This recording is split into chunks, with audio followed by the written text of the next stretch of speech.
En los últimos días les he venido hablando sobre cómo el decreto 1485 de Gustavo Petro va a perjudicar a los afiliados a los fondos de pensiones, pero aún así parece que aún hay mucha gente que no entiende la magnitud de esto, y es que se trata en realidad, y como titulé mi columna de mañana en La República, del nuevo seguro social.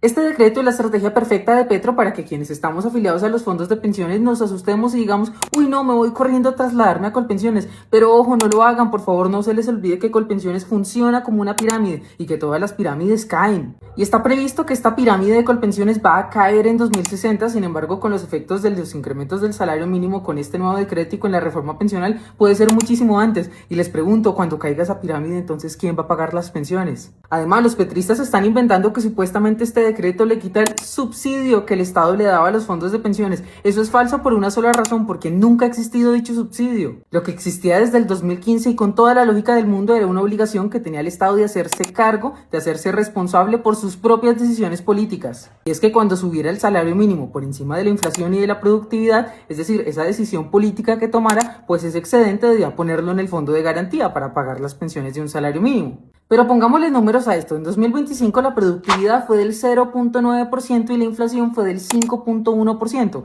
Es decir, que el incremento del salario mínimo para el 2026 debía estar un poquito por encima del 6%, pero no más. Pero no, al presidente se le ocurrió subir de un 23%, es decir, 16% más de lo recomendado. O sea que antes que sacara este decreto, él debía coger ese 16% que se trató de una medida irresponsable y populista y ponerlo en el fondo de garantía de pensión mínima. Pero no, ahora con este decreto 1485 ya no va a poner esa plata, sino que les dice a los fondos de pensiones y a las aseguradoras, ustedes verán cómo hacen. Y adivinen qué es lo peor, que somos los afiliados los que a la larga vamos a terminar pagando por esa irresponsabilidad del presidente. Y en mi columna les contaré los 3 casos de los afiliados que se van a ver perjudicados. El primero, el de una persona que no tenía las semanas, pero que sí tenía el saldo, que es el mismo que traté en mi video anterior que encuentran en mis redes, que pasó prácticamente de estar pensionado a ahora, con la reforma pensional y este decreto, tener que recibir una chichigua vitalicia pagada por Colpensiones. El segundo, el de una persona que tenía la edad y las semanas pero no el saldo, que es el mismo en el que ahondé en mi columna de la semana pasada, que aunque sí se va a pensionar, su pensión se va a pagar con ese fondo de garantía de pensión mínima que se va a acabar en cuanto antes y que luego el pagador de su pensión va a terminar siendo Colpensiones y ya sabemos qué significa eso, que no hay pensión.